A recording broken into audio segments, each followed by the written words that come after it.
The sound of rain drums against tall windows. A distant thunder rumbles like a murmur. Wet footsteps squeak on a polished wooden floor, echoing in a vast space. There are places where silence speaks louder than words. A library, its shelves sagging. Under the weight of countless stories holds something beyond pages and ink. Tonight, I take you into the depths of one such library, where a book wasn't just read, it chose its reader, and changed everything. You're in Tales of the Watcher, where fates are glimpsed, not told, and every step you take is seen by eyes you'll never meet. The air hums with secrets, daring you to listen. Stick around, subscribe for the journey, and in today's story, we're in a small city library at dusk. Rain streaks crooked rivers down the tall windows, and the air carries the scent of aged paper, a hint of mildew, and the damp smell of sodden coats. Outside, the street pulses with life, the hiss of tires on wet asphalt, the muffled murmur of voices under umbrellas, headlights slicing through the gloom like blades.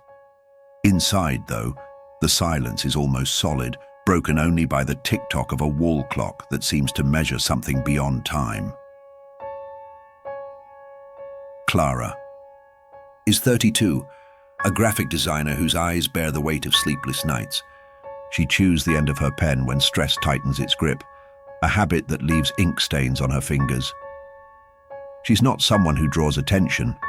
Brown hair tied in a loose bun, a worn bag slung over her shoulder. She came to the library to escape, not from work, but from the monotony swallowing her, deadlines, emails, coffee cups that grow cold untouched. Clara is like you or me, ordinary, but with a spark of curiosity that makes her vulnerable to what's coming. Clara wanders the fiction aisle, her fingers brushing faded covers, some with titles nearly worn away. She doesn't know what she wants, only that she needs something, a story, a distraction, an escape. Then, without warning, a book slides from the shelf and lands at her feet with a dull thud. The sound echoes, but no one appears. The rows of shelves are deserted, and the fluorescent light flickers once, as if hesitating. Clara bends down, her heart giving a slight jolt. It's an old novel, its cover faded, the kind of book no one's touched in years, but inside, tucked between the pages, is a handwritten note. The ink is fresh, the handwriting firm. Don't take the 7:15 bus. Who left it there? Why now? Clara laughs, a nervous sound that doesn't convince even herself. The note is light, but it seems to burn in her hands, as if it knows something she doesn't. She looks around, but the aisle is empty, save for the echo of rain outside. I watch her, from the shadows where the light frays. Some call me the Watcher, the one who sees what others overlook. This is Clara's story, and she's just crossed a threshold she doesn't understand. Clara pockets the note and checks out the book, telling herself it's nonsense, a prank by someone with too much time. But as she passes the counter, the librarian, an elderly man with oversized glasses and bony hands, stares a second too long. His eyes aren't on Clara but on the book, and there's something in them, a flicker of recognition. She doesn't notice, but you, listener, feel the weight of that gaze. That night in Clara's small apartment, the note takes on a life of its own.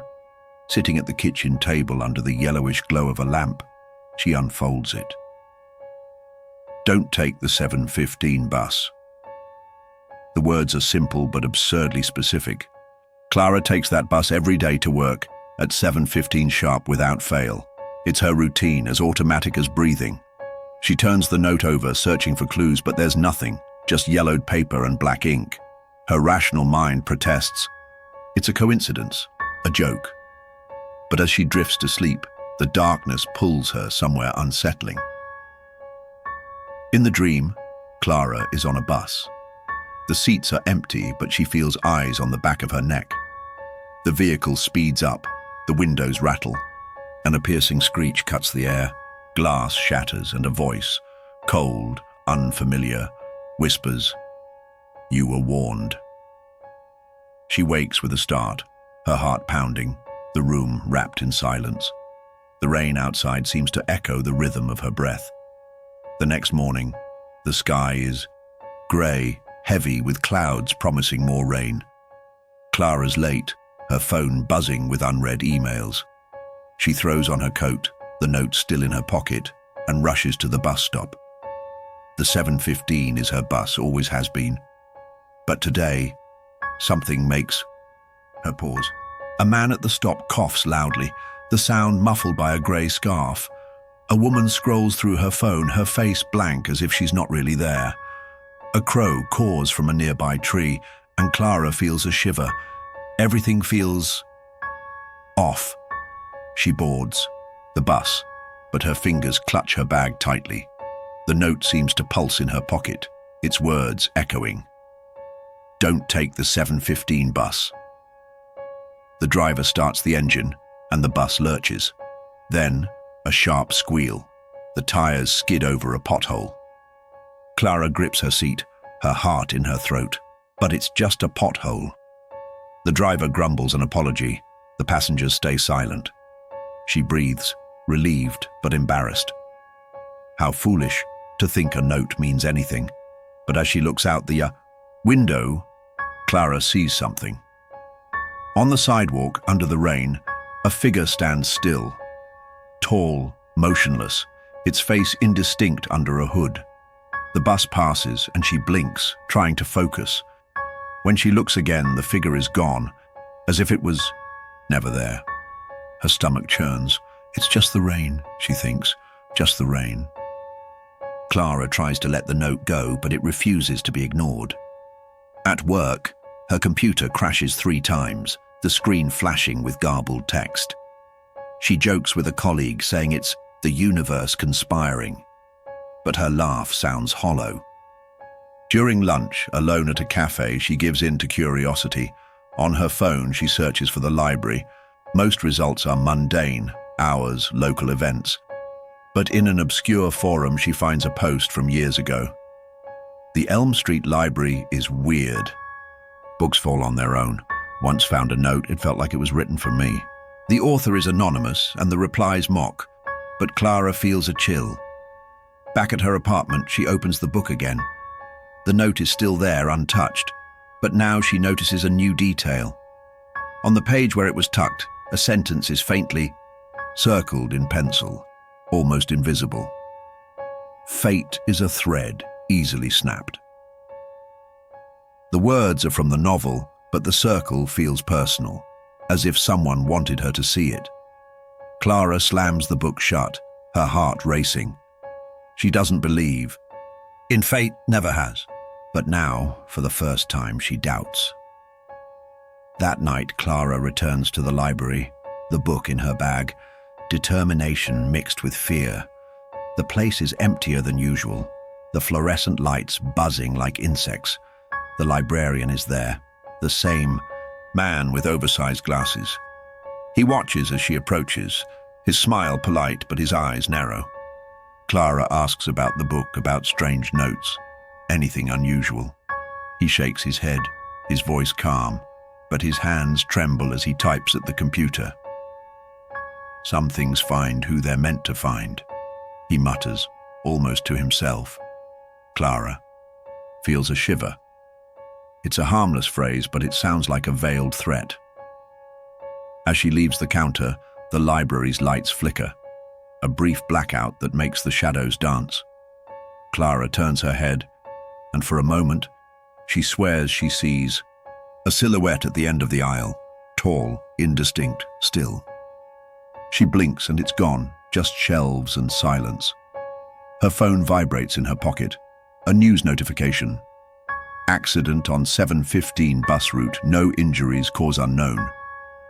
The photo shows a bus with a cracked windshield, the glass glinting, like broken teeth under streetlights. Clara swallows hard. It wasn't her bus, but it could have been.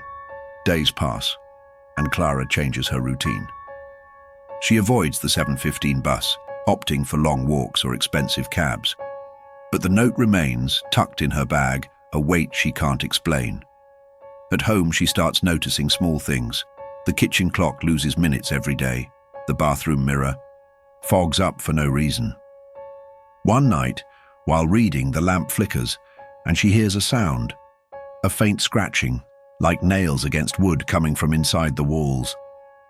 She tells herself it's the old building, but she sleeps with the light on. Clara is at her breaking point. The note has become an obsession, an anchor pulling her into a sea of doubt. A week after the library incident, she's at a coffee shop trying to distract herself with sketches. The rain has stopped, but the air is damp, heavy.